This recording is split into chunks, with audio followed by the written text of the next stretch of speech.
नवदिल्ल्याः भारतमण्डपम् इत्यत्र प्रवर्तमानस्य भाजपा राष्ट्रियाधिवेशनस्य अद्य द्वितीयं दिनं कार्यकर्तॄन् सम्बोधयेत् प्रधानमन्त्री। द्वितीयप्रस्तावः अपि भवेत् प्रस्तुतः।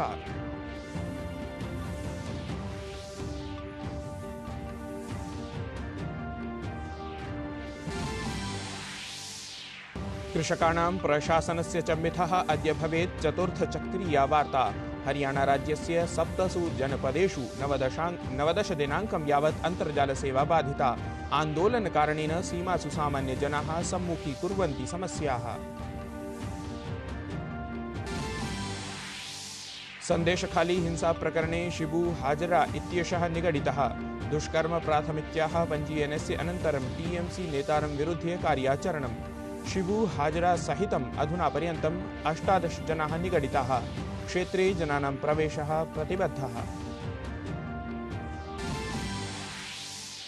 निर्वाचनायोगः निर्वाचनबद्धदातॄणां प्राप्तकर्तॄणां च विवरणं प्रकाशयेत्। मुख्यनिर्वाचनायुक्तेन राजीव कुमारेण कथितं यत् आयोगः आगामि निर्वाचनेषु ईवीएम द्वारा मतपत्राणां माध्यमेन वा शीर्षन्यायालयस्य निर्देशानुसारं कुर्यात् कार्यम्।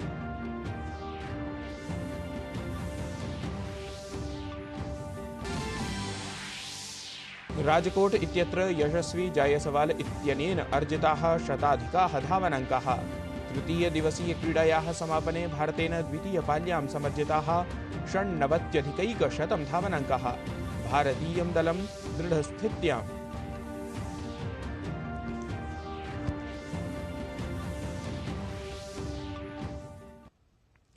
अभिवादये, अहमस्मि गवीश द्विवेदी। यत्र भवतां स्वागतम् एतस्मिन् डीडी न्यूज़ वार्ता प्रसारणे। अथ वार्ताः विस्तरेण। नवदिल्ल्याः भारतमण्डपम् इत्यत्र भाजपादलस्य द्विदिनात्मकं राष्ट्रियसम्मेलनं ह्यः प्रभृति प्रारब्धम्। अधिवेशनात् पूर्वं दलस्य ध्वजारोहणसमारोहः अनुष्ठितः अभवत्। प्रधानमन्त्री नरेन्द्र मोदी अथ च भाजपादलीयः राष्ट्रियाध्यक्षः जेपी नड्डा ध्वजारोहणं कृतवन्तौ। एतस्मिन् अवसरे भाजपादलशासितराज्यानां मुख्यमन्त्रिभिः सह दलस्य सर्वे शीर्षनेतारः अपि उपस्थिताः आसन्।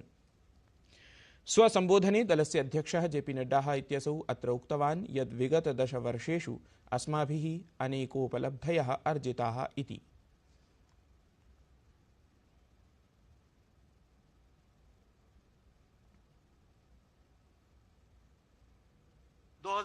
से पहले हमारे सिर्फ 5 सरकारें थी, जहां 5 प्रदेशों में सरकारें थी, और लंबे समय तक हम 5-6 पर रुके हुए थे। लेकिन 2014 के बाद आपको जानकर के खुशी होगी कि आज एनडीए की 17 प्रदेशों में सरकारें हैं और 12 प्रदेशों में विशुद्ध भारतीय जनता पार्टी की सरकार है। हम उस समय 2014 से पहले लगभग 17.5 की जनसंख्या का प्रतिनिधित्व करते थे। आज हम 58% की जनसंख्या पर प्रतिनिधित्व करते हैं। ये भारतीय जनता पार्टी की सरकारों का और आदरणीय प्रधानमंत्री मोदी जी के कारण हुआ है। एतस्मात् द्विदिवसीयात् राष्ट्रियाधिवेशनात् पूर्वं भाजपादलीयानां राष्ट्रियपदाधिकारिणां समुपवेशनं जातम्। यत्र प्रधानमंत्री नरेन्द्र मोदी, भाजपादलाध्यक्षः जेपी नड्डा, केन्द्रीय गृहमन्त्री अमित शाहः, रक्षामन्त्री राजनाथ सिंहः अथ देशस्य सर्वे भाजपादलीयाः वरिष्ठदलस्य अधिकारिणः उपस्थिताः आसन्।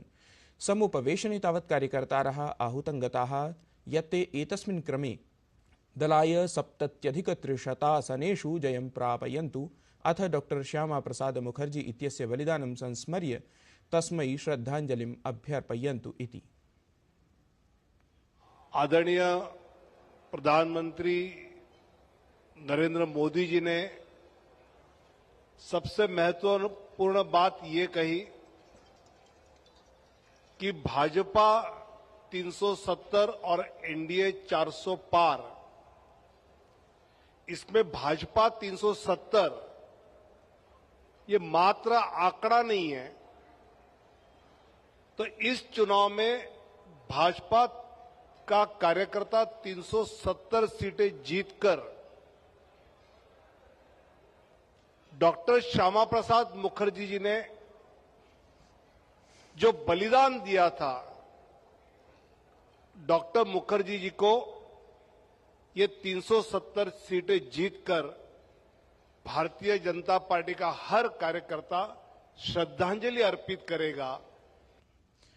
कृषकाणां प्रशासनस्य च मिथः चतुर्थचक्रीया वार्ता अद्य भवेत्। इतः पूर्वं त्रिवारं वार्ता जाता अस्ति। हरियाणा राज्यस्य 7 जनपदेषु 19 दिनाङ्कं यावत् अन्तर्जालसेवा बाधिता अस्ति। आन्दोलनकारणेन सीमासु सामान्यजनाः समस्याः सम्मुखीकुर्वन्तः सन्ति।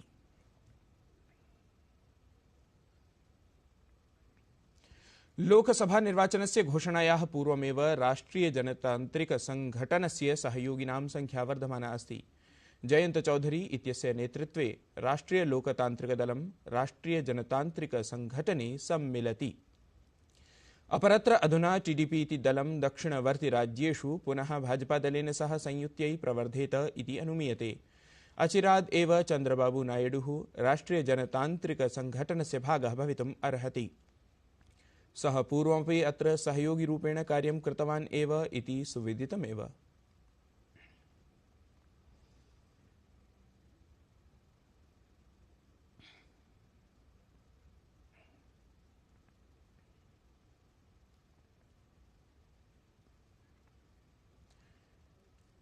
लोकसभा निर्वाचनस्य सज्जताक्रमे कांग्रेस दलं निरन्तरं विघ्नानां साम्मुख्यं भजते।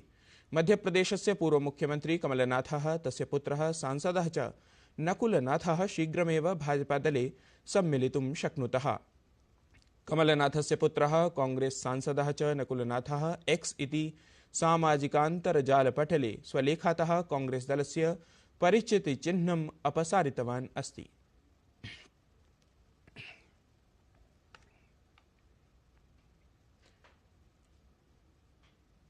राष्ट्रियानुसूचित जात्यायोगेन संदेशखाली हिंसा प्रकरणे राष्ट्रपतिं प्रति पत्रं लिखितमस्ति। पत्रे आयोगेन एषः विषयः अतीव गभीरः वर्णितः अस्ति। पश्चिमबंगालराज्ये राष्ट्रपति शासनं प्रवर्तयितुम् अपि तत्पक्षतः आह्वानं कृतमस्ति। तावत् संदेशखाली हिंसा प्रकरणे शिबू हाजरा इत्यसौ निगृहीतः जातः। तृणमूल कांग्रेस दलीय नेतुः विरुद्धं दुष्कर्म प्रकरणाधारेण न्यायिकम् आचरणम् एतत् जातमस्ति। वस्तुतः शिबू हाजरा इत्येतं समेत्य 18 जनाः साम्प्रतं यावत् निगृहीताः सन्ति।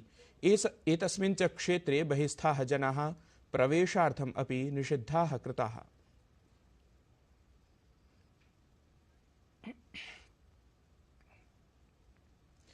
मद्य नीतिगत भ्रष्टाचार प्रकरणे दिल्ल्याः मुख्यमंत्री आम आदमी पार्टी इत्येतस्य दलस्य संयोजकः च अरविंद केजरीवालः ह्यः दिल्ल्याः राउज एवेन्यू इत्याख्ये न्यायालये दृश्यश्रव्यप्रणालिकया उपस्थितः अभवत्। अरविंद केजरीवालस्य पक्षतः अधिवक्ता रमेश गुप्तः न्यायालये साक्षात् उपस्थितः भूतः। वादश्रवणकाले केजरीवालस्य पक्षः न्यायालयं न्यवेदयत् यत् विधानसभा सत्रस्य कारणात् मार्च मासपर्यन्तं सः उपस्थितिरूपात् कर्तव्यात् मुक्तः भवितुम् अर्हति इति। न्यायालयेन प्रतिश्रावणं मार्च मासस्य 16 दिनाङ्कं यावत् स्थगितमस्ति। मद्य भ्रष्टाचार प्रकरणे प्रवर्तन निदेशालयेन 5 वारं सूचनाः सम्प्रेषिताः आसन्, परम् अरविंद केजरीवालः उपस्थितः न जातः आसीत्। तदनन्तरं प्रवर्तन निदेशालयः राउज एवेन्यू इत्याख्ये न्यायालये केजरीवाल विरुद्धं याचिकाम् अंकितवान्। न्यायालयेन तावद् अरविंद केजरीवालः ह्यः उपस्थितः भवेत् इत्येवम् आदेशः दत्तः आसीत्।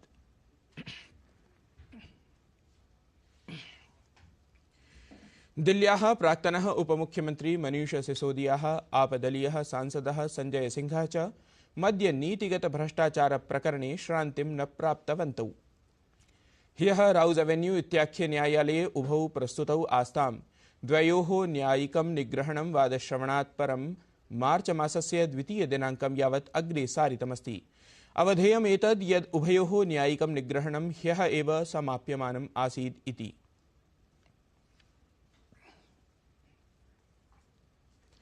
कांग्रेस दलं समेत्य अन्यानि च विपक्षदलानि देशे सर्वत्र जातिगत गणनायाः आग्रहं कुर्वन्ति। एतन्मध्ये तेलंगाना विधानसभायां राज्ये द्वारे द्वारे गत्वा जातिगत सर्वेक्षणं कर्तव्यम् इत्येवं विधः प्रस्तावः पारितं गतः। तेलंगाना प्रशासनेन पश्चवर्तिवर्गीयाणां कल्याणमन्त्रिणा पोन्नम प्रभाकरेण सदने एषः प्रस्तावः प्रस्तुतः। विधानसभया च सर्वसम्मत्या एषः पारितः। सद्यः एव आयोजितस्य राज्यमन्त्रिमण्डलीयसमुपवेशनस्य निर्णयानुसारम् एषः प्रस्तावः विधानसभायाम् आनीतः आसीत्।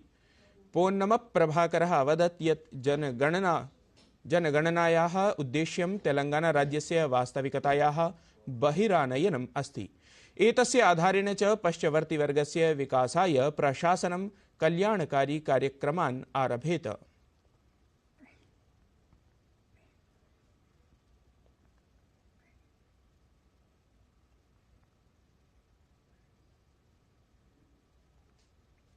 राजकोट नगरे भारत इंग्लैंड दलयोः मध्ये जायमानायाः तृतीयनिकषस्पर्धायाः तृतीयदिवसस्य क्रीडायाः अन्ते भारतेन द्वितीयपर्याये क्रीडकद्वयहानि पुरस्सरं चतुरोनद्विशत धावनाङ्काः अर्जिताः।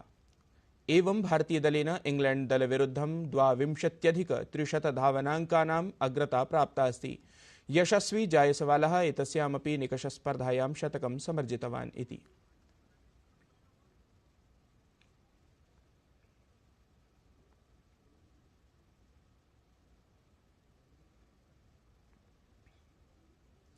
नवदिल्ल्यां प्रवर्तमाने पुस्तकमेलके ऐषमः भारतीयभाषाणां पुस्तकानि अतिमात्रं दृश्यन्ते। संस्कृतपुस्तकानि अपि अत्रैव समाविष्टानि सन्ति। भारतीयभाषासु पाठकानाम् अपि वृद्धिः जायमाना अस्ति। एतस्मिन् क्रमे संस्कृतभारतीसङ्घटनेन अपि पुस्तकापणः तत्र स्थापितः अस्ति। अवधातव्यं यत् संस्कृतभारतीसङ्घटनं संस्कृतभाषायाः प्रचाराय प्रसाराय च कार्यं कुर्वत् किञ्चन स्वयंसेवी सङ्घटनमस्ति। एतेन सङ्घटनेन आबालवृद्धेभ्यः साहित्यं प्रकाश्यते। प्राइड ऑफ इंडिया, साइंस इन संस्कृत अथ एतादृशानि बहूनि पुस्तकानि सन्ति येभ्यः संस्कृतेतरजनानां रुचिः अधिका भवति। तत्र आपणे उपस्थितः संस्कृतभारत्याः कार्यकर्ता देवेन्द्रकुमारः अपि एतद्विषये विज्ञापितवान्। अत्र संस्कृत भारत्याः आपणे भवतां स्वागतमस्ति। अत्र संस्कृत विषय पुस्तकानि सन्ति। भवन्तः अत्र आगत्य संस्कृत भाषां पठितुं शक्नुवन्ति। अत्र पुस्तक मेला मध्ये विज्ञान छात्राः आगच्छन्ति। संस्कृत ये जीवने कदापि न पठितवन्तः तादृशाः जनाः अत्र आगत्य संस्कृतं पठन्ति। बहु उत्साहेन जनाः आगच्छन्ति, पुस्तकानि स्वीकृत्य गच्छन्ति। एतत् वार्ता संस्करणम् अधुना सम्पद्यते। अभिनवाभिः वार्ताभिः सह पुनः उपस्थास्यामः। तावन् मङ्गलं भूयात्।